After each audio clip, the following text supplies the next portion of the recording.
Okay,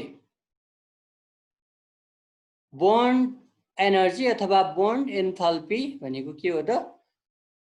कुनै पनि सब्स्टेन्सको 1 मोलमा भएको बोन्डलाई है ब्रेक गर्नको लागि हामीले जति बाहिरबाट हिट एनर्जी सप्लाई गर्नुपर्छ त्यही अमाउन्ट अफ हिट एनर्जीलाई नै के भनिन्छ त? Bond energy. त्यही भएर what is bond energy, what is bond enthalpy भन्यो भने के लेख्नु पर्यो भने the amount of energy required to break a particular type of bond present in 1 mole of a substance is called bond energy. र अब यहाँ अलिकति इन्ट्रेस्टिङ कुरा के छ भने कुनै पनि बोन्डलाई हामीले ब्रेक गर्नु पर्यो भने बाहिरबाट सर्टेन अमाउन्ट अफ एनर्जी त दिनु पर्यो, त्यसैलाई बोन्ड एनर्जी भन्ने हो। फेरि त्यही बोन्ड फर्म हुँदाखेरि है, किनभने केमिकल रियाक्सनमा चाहिँ के भइरा हुन्छ? बोन्ड ब्रेक पनि भइरा हुन्छ, फेरि नयाँ बोन्ड फर्म पनि भइरा हुन्छ। त्यही भएर केमिकल रियाक्सन भनेको simply breaking of old bond and formation of new bond हो है। केमिकल रियाक्सनमा पुरानो बोन्डहरू ब्रेक हुन्छ र नयाँ बोन्डहरू फर्म हुन्छ, अरु केही पनि हुँदैन। त्यही भएर कुनै एउटा बोन्ड ब्रेक गर्नलाई हामीले जति बाहिरबाट हिट एनर्जी दिनुपर्छ, मानौ त्यो बोन्ड फर्म गर्न सकियो भने, त्यो बोन्ड फर्म भयो भने फेरि त्यति नै अमाउन्ट अफ हिट एनर्जी चाहिँ के हुन्छ? रिलिज हुन्छ, इभल्भ हुन्छ। जस्तै अब हाइड्रोजन बोन्डलाई ब्रेक गर्नलाई जति बाहिरबाट एनर्जी दिनुपर्छ नि त्यति नै एनर्जी हाइड्रोजन बोन्ड फर्म हुँदाखेरि रिलिज हुन्छ। त्यही भएर the amount of energy required to break a particular type of bond is always equal to the amount of energy released or amount of energy released when that particular type of bond is formed. So कुनै particular type of bond break गर्नलाई जति energy चाहिन्छ त्यो bond form हुँदाखेरि त्यति नै energy के हुन्छ? रिलिज हुन्छ। ओके, लेख्ने बोन्ड एनर्जी अथवा बोन्ड इन्थाल्पी अथवा bond dissociation energy. The amount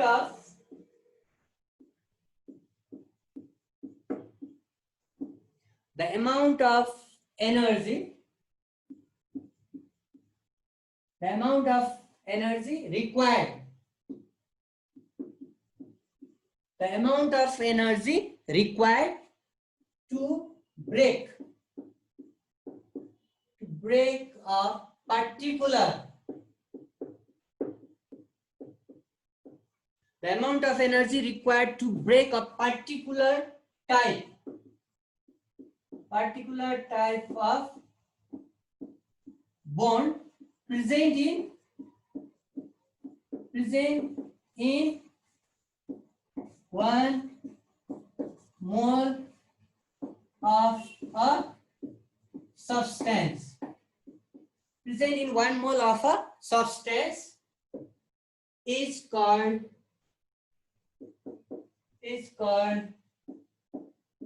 bond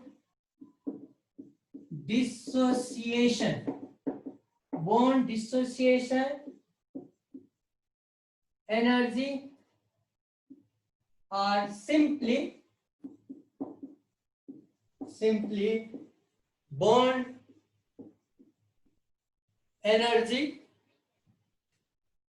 or bond enthalpy.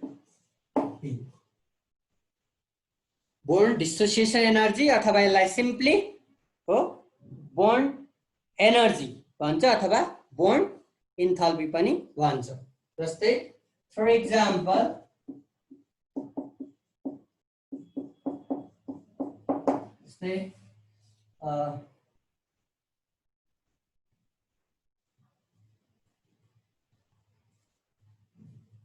H2 यो H2 मोलिक्युल में H दुईटा H एटम बीच एउटा कोभ्यालेन्ट बोन्ड हुन्छ र यसको चाहिँ बोन्ड एन्थाल्पी है, यसको बोन्ड डिसोसिएसन एनर्जी अथवा बोन्ड एन्थाल्पी भनेको 436 किलोजूल 436 किलोजूल पर मोल।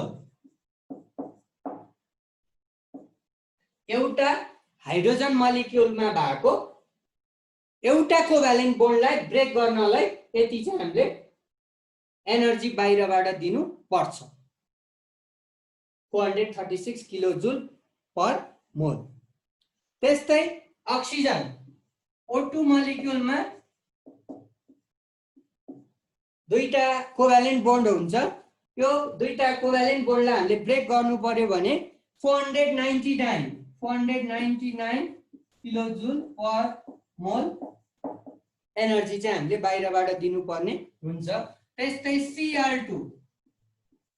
ClCl है, दुईटा क्लोरिन एटमबाट क्लोरिन मलिक्युल बन्छ, यसलाई हामीले ब्रेक गर्नु पर्यो भने 243 किलोजूल पर मोल बाहिरबाट चाहिँ एनर्जी हामीले दिनु पर्छ हैन। त्यस्तै अब HCl मलिक्युल छ हामीसँग, HCl मलिक्युलमा पनि एउटा हाइड्रोजन र एउटा क्लोरिनको बीचमा एउटा कोभ्यालेन्ट बोन्ड छ, यसलाई ब्रेक गर्नु पर्यो भने 431 किलोजूल पर मोल हामीले एनर्जी चाहिँ बाहिरबाट दिनु पर्छ। यसैलाई हामीले बोन्ड डिसोसिएसन एनर्जी अथवा बोन्ड एन्थाल्पी भनेर बुझ्छौँ। यो घोक्नै पर्दैन, न्युमेरिकलमा त यो भ्यालु दिन्छ तिमीहरूलाई सबै, तैपनि एक्जाममा व्हाट इज बोन्ड एनर्जी हैन, व्हाट इज बोन्ड एन्थाल्पी भन्यो भने यो डेफिनेसन लेख्ने र कुनै एउटा एक्जाम्पल दियो भने राम्रो हुन्छ। अब यसलाई बोन्ड एन्थाल्पी अफ S2 भन्ने हो, यो बोन्ड एनर्जी भनेको भयो, एनर्जी अफ S2। त्यस्तै यो बोन्ड एनर्जी अफ O2 हैन, त्यस्तै बोन्ड एनर्जी अफ Cl2, यो बोन्ड एनर्जी अफ HCl।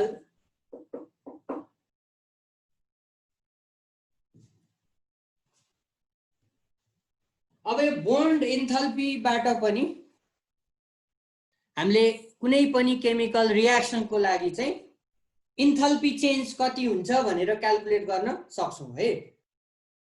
यो बोन्ड एनर्जीलाई युज गरेर कुनै पनि केमिकल रियाक्सनको इन्थाल्पी चेन्ज हामीले क्याल्कुलेट गर्न सक्छौं र त्यो क्याल्कुलेट गर्दा चाहिँ ठ्याक्कै हामीले अरु इन्थाल्पी चेन्जमा चाहिँ प्रोडक्टकोबाट रियाक्टेन्टको घटाउनु पर्थ्यो, तर बोन्ड एनर्जीलाई हामीले युज गरेर कुनै पनि केमिकल रियाक्सनको इन्थाल्पी चेन्ज क्याल्कुलेट गर्दा चाहिँ जहिले पनि रियाक्टेन्टको टोटल बोन्ड एनर्जीबाट प्रोडक्टको टोटल बोन्ड एनर्जी घटाउनु पर्छ है। यो साइन चाहिँ उल्टो आउने भएर यो चाहिँ एड गर्नु पर्यो। यदि तिमीहरूलाई कुनै पनि न्युमेरिकल प्रब्लममा बोन्ड एनर्जी भनेर दिएको छ है, बोन्ड इन्थाल्पी भनेर दिएको छ र त्यो रियाक्सनको चाहिँ इन्थाल्पी चेन्ज निकाल, calculate the enthalpy change of the following reaction भन्यो अनि त्यो रियाक्सनमा भएको रियाक्टेन्ट र प्रोडक्टको चाहिँ बोन्ड एनर्जी दिएको छ भने तिमीहरूले के गर्नुपर्छ भने रियाक्टेन्टको पनि सबैको बोन्ड एनर्जी जोड्ने, प्रोडक्टको पनि सबैको बोन्ड एनर्जी जोड्ने अनि रियाक्टेन्टको बाट प्रोडक्टको सब्ट्र्याक्ट गरिदिने, जति आउँछ त्यसैलाई हामीले बोन्ड एनर्जीको difference of reactant and product जति आउँछ त्यसैलाई enthalpy of that chemical reaction भनेर बुझ्नु पर्छ। त्यही भएर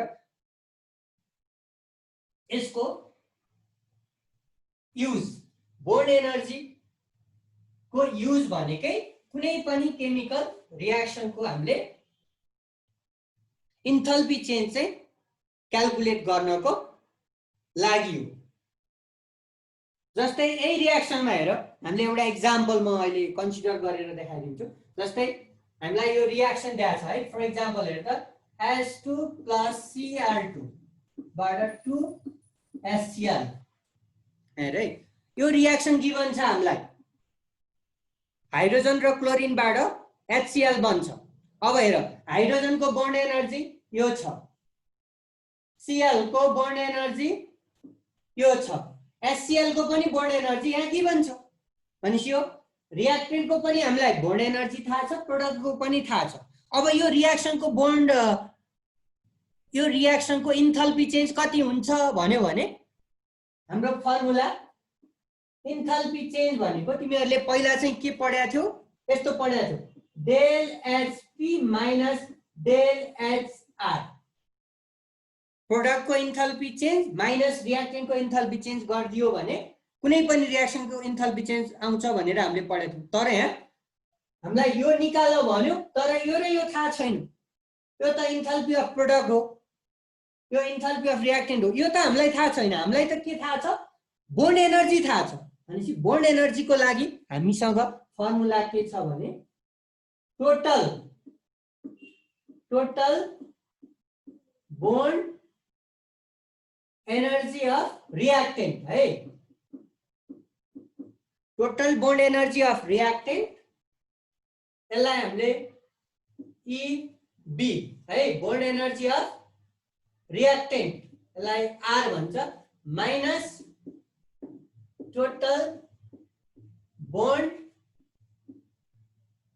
एनर्जी अफ प्रोडक्ट यसलाई EBT भन्छ यो युज गर्नुपर्छ that is del H equal to total bond energy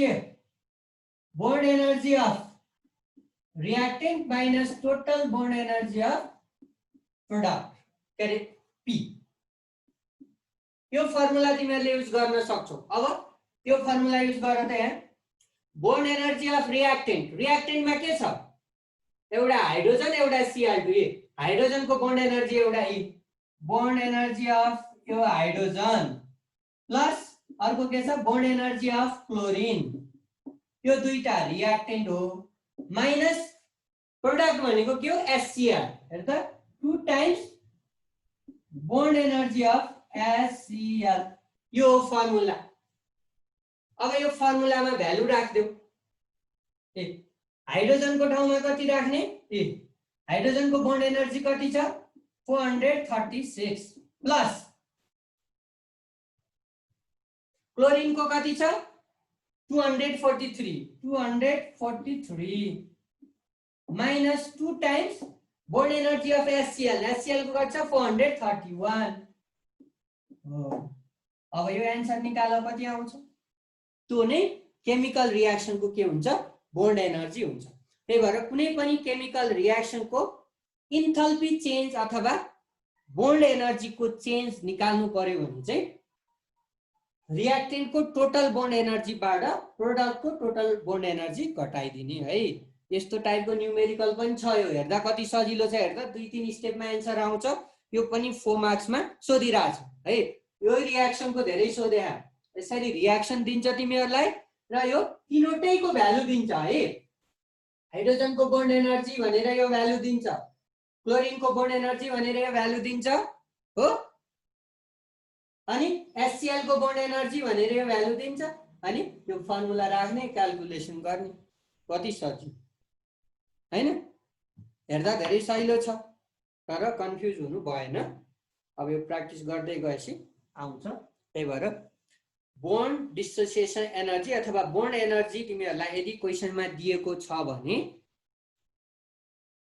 के भन्छ भने इन्थाल्पी चेन्ज निकाल भन्छ के दिन चाहिँ बोन्ड एनर्जी को भ्यालु दिन्छ हो रियाक्सन दिन्छ पहिला अनि त्यो रियाक्सनमा भएको रियाक्टेन्ट र प्रोडक्ट को बोन्ड एनर्जी को भ्यालु दिन्छ जस्तै यो रियाक्सनमा हाइड्रोजन को नि बोन्ड एनर्जी दियो क्लोरिन को नि बोन्ड एनर्जी दियो अनि HCl को पनि बोन्ड एनर्जी दिन्छ दिन चाहिँ बोन्ड एनर्जी दिन्छ क्वेशनमा तर के क्याल्कुलेट गर भन्छ त इन्थाल्पी चेन्ज क्याल्कुलेट गर भन्छ के इन्थाल्पी चेन्ज भनेको चाहिँ डेल H क्याल्कुलेट गर भन्छ त्यही भएर यदि बोन्ड एनर्जी दिया छ र इन्थाल्पी चेन्ज क्याल्कुलेट गर भन्यो भने कुनै पनि क्वेशनमा अथवा न्यूमेरिकल प्रब्लममा यो फर्मुला राख्ने enthalpy change for a given reaction equal to total bond energy of reactant minus total bond energy of product गर्ने अनि रियाक्टेन्टमा के छ लेख्ने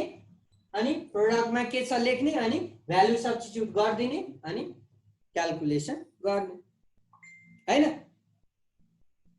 केही कन्फ्युजन छ?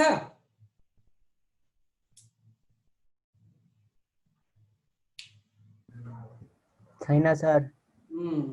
यो एकदम सिम्पल हो। यस्तो न्युमेरिकल नो सर। यो न्युमेरिकल पनि धेरैचोटि सोधेको छ है मैले चाहिँ। यो न्युमेरिकलै कन्सिडर गरेर चाहिँ यो भ्यालुहरू दिया हो। यो स्ट्यान्डर्ड भ्यालु हो है। यो स्ट्यान्डर्ड भ्यालुको मतलब स्ट्यान्डर्ड टेम्परेचर र प्रेसरमा यो भ्यालु आउँछ। यो चाहिँ एक्सपेरिमेन्टल्ली मेजर गरेर निकालेको डाटा हो। अब अहिले त अब तिमीहरूले लेख्दा त अब यो सम्झिएर घोकेर लेख्या जस्तो हो, तर यो चाहिँ एक्सपेरिमेन्टल्ली डिटर्मिन गरेको भ्यालु हो हैन। एक्जाममा यो सबै त घोक्नु पर्दैन, क्वेसनमै दिन्छ। तैपनि अहिले अक्सिजनको बोन्ड एनर्जी कति भन्यो भने यो दुईटा अक्सिजन एटम बीचमा भएको दुईटा कोभ्यालेन्ट बोन्डलाई ब्रेक गर्नलाई बाहिरबाट जति हिट एनर्जी दिनुपर्छ त्यसैलाई बोन्ड एनर्जी अफ अक्सिजन भन्ने हो। यो चाहिँ एक्सपेरिमेन्ट गरेर नै डिटर्मिन गरेको भ्यालुहरू हो। यो सबै यो थ्योरिटिकल्ली होइन, यो अनुमान लगाएर लेख्या भ्यालु होइन यो है। एक्सपेरिमेन्टली डिटर्मिन गरेको भ्यालुहरू हो। अब एक्सपेरिमेन्ट भनेपछि अब यो अलिकति रिसर्च लेभलको एक्सपेरिमेन्ट हो। हामीले ल्याबमा त यो डिटर्मिन गर्न सक्दैनौँ। त्यही भएर यो थर्मोडाइनामिक्सको चाहिँ हाम्रो ल्याबमा प्र्याक्टिकल केही पनि छैन क्या। किनभने थर्मोडाइनामिक्समा चाहिँ प्र्याक्टिकलहरू अब हाम्रो जुन 11-12 पढ्ने ल्याबमा होइन थर्मोडाइनामिक्सको हामीले प्र्याक्टिकल गर्न सक्दैनौँ। हामीलाई एकदम रिसर्च लेभलको एडभान्स लेभलको चाहिँ ल्याब चाहिन्छ। अब यो 11-12 को ल्याब भनेको यो जेनरल ल्याब हो। हामीले सानो सानो एक्सपेरिमेन्टहरू मात्रै गर्न सक्छौँ होइन। तर यो एक्सपेरिमेन्टली डिटर्मिन गरेको डाटाहरू हो हुन चाहिँ। त्यही भएर थर्मोडाइनामिक्सलाई हामीले एक्सपेरिमेन्टल्ली होइन प्र्याक्टिकल्ली चाहिँ धेरै गर्न सक्दैनौँ। यो अलि एडभान्स लेभलको चाहिँ एक्सपेरिमेन्ट हो। त्यही भएर थ्योरीमा मात्रै छ क्या। यो थर्मोडाइनामिक्सको प्र्याक्टिकल दिया छैन होइन। जस्तै इभन तिमीहरूले केमिकल काइनेटिक्स भनेर एउटा च्याप्टर पढ्छौ। त्यो केमिकल काइनेटिक्समा चाहिँ हामीले केमिकल रियाक्सनहरूको रेटको बारेमा पढ्छौँ होइन। केमिकल रियाक्सन चाहिँ कति छिटो हुन्छ त, कुन रियाक्सन हुनलाई कति टाइम लाग्छ होइन। जस्तै अब यहीँ पनि रियाक्सनहरू छ हेर नि। यो हाइड्रोजन र क्लोरिन कम्बाइन भएर HCl बन्ने एउटा रियाक्सन हो। अब यो रियाक्सनको स्पिड के हो त? What is the rate of this chemical reaction होइन। केमिकल रियाक्सनको स्पिडको आधारमा केमिकल रियाक्सनलाई हामीले 3 टाइप्समा क्लासिफाई गर्छौँ। एउटा फास्ट रियाक्सन भन्छ, अर्को स्लो रियाक्सन भन्छ, अर्को इन्टरमिडिएट रियाक्सन क्या। कुनै रियाक्सन यति फास्ट हुन्छ कि त्यसको हामीले स्पिड अथवा भेलोसिटी अथवा रेट अफ रियाक्सन मेजरै गर्न सक्दैनौँ। त्यस्तै कुनै रियाक्सन यति स्लो हुन्छ कि त्यसको पनि हामीले स्पिड मेजर गर्न सक्दैनौँ, किनभने 2-3 महिना 1 वर्ष नै लाग्छ। जस्तै रस्टिङ अफ आइरनहरू होइन, यस्तो रियाक्सनको रेट मेजर गर्न सकिँदैन। तर धेरै जस्तो केमिकल रियाक्सनको चाहिँ रेट अथवा भेलोसिटी अथवा स्पिड चाहिँ इन्टरमिडिएट हुन्छ क्या, ठिक्कको हुन्छ। त्यो रियाक्सनको चाहिँ हामीले रेटहरू मेजर गर्छौँ हैन। अब त्यो रियाक्सनको चाहिँ स्पिड अथवा रेट मेजर गर्ने एक्सपेरिमेन्ट पनि 11-12 मा छैन, तर ब्याचलरमा चाहिँ छ। फेरि ब्याचलर लेभलमा चाहिँ हामीले ल्याबमा नै केमिकल रियाक्सनहरूको चाहिँ भेलोसिटी अथवा स्पिडहरू प्र्याक्टिकल्ली चाहिँ डिटर्मिन गर्नु पर्छ। त्यो पनि अलि एडभान्स लेभलको भए भएर 11-12 को प्र्याक्टिकलमा राखेको छैन। त्यही भएर यो थर्मोडाइनामिक्समा पनि हामीले जति कुरा पढ्छौँ त्यो सबै थ्योरी मात्रै हो है 11-12 मा। यसको चाहिँ एक्सपेरिमेन्ट छैन, किनभने यो हाम्रो ल्याबमा सम्भव छैन। ओके, र अब यसपछि अब यो च्याप्टरको एउटा मात्रै पार्ट बाँकी छ, hence law of constant hit summation र यसको एप्लिकेसन है। यो एकदम सिम्पल ल हो। हेन्स लले के भन्छ हैन, त्यो कुरालाई हामीले स्टेट गर्छौँ अनि त्यसलाई म्याथमेटिकल्ली रिप्रेजेन्ट गर्छौँ र यसको थ्योरिटिकल एक्सप्लेनेसन गर्छौँ हामीले। अनि यसलाई भेरिफाई गर्नको लागि एउटा एक्सपेरिमेन्टल डाटा पनि हामीले युज गर्छौँ र लास्टमा चाहिँ यसको एप्लिकेसनहरू छ।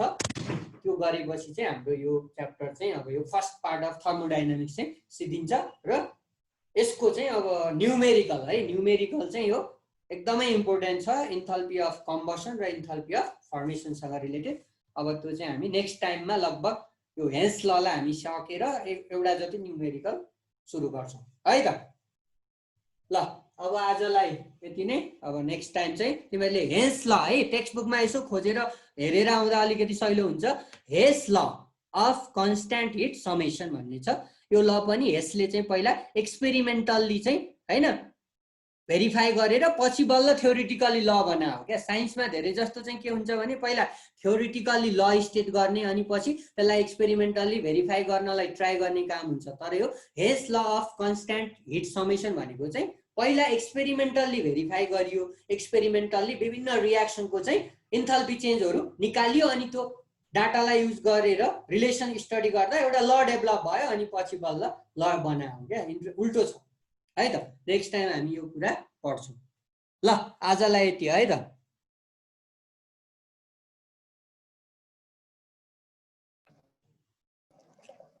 ल बाई बाई। ल thank you sir, by. By sir. By by. यो दोस्रो चोटिको रेकर्डै गर्नु